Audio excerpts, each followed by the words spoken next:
जिस ज्योतिर्लिंग के दर्शन के लिए आप लोग पधारे हैं, ये राम से 14 पीढ़ी पूर्व मानधाता राजा हुए हैं। शिव पुराण में उल्लेख है, जिन्होंने मां से नहीं पिता से जन्म लिया था। उनकी तपस्या से यह शिवलिंग प्रकट में स्थापित लिंग नहीं है।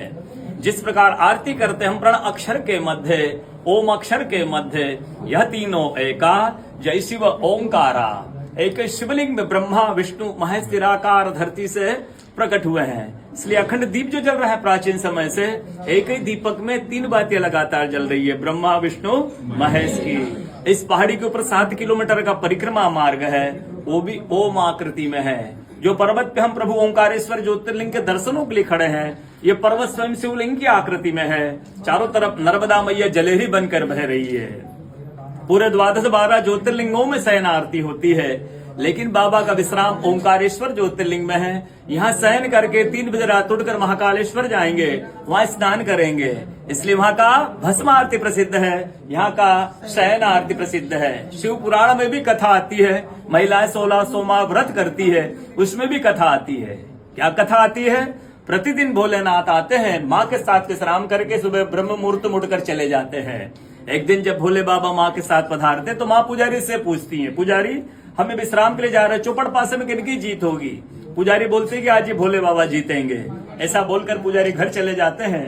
भोले बाबा माँ विश्राम के लिए चले जाते हैं। सुबह ब्रह्म मुहूर्त में जैसे ही भोले बाबा माँ बाहर निकलते हैं, पुजारी द्वार पर रहते तो माँ पुजारी से पूछती, पुजारी कल मैंने आपसे पूछा था हमें विश्राम के लिए जा रहे, चौपड़ पासे में किनकी जीत होगी? आपने कहा भोले बाबा जीतेंगे। भोले बाबा नहीं, मैं जीती हूँ। माँ ऐसा बोलकर उनको श्राप दे के चली जाती है। उनके तुरंत पश्चात अप्सराएं शिवलिंग पे जल चढ़ाने आती तो अप्सराएं पुजारी से पूछती, पुजारी अस्वस्थ क्यों हो गए? आप तो ठीक थे।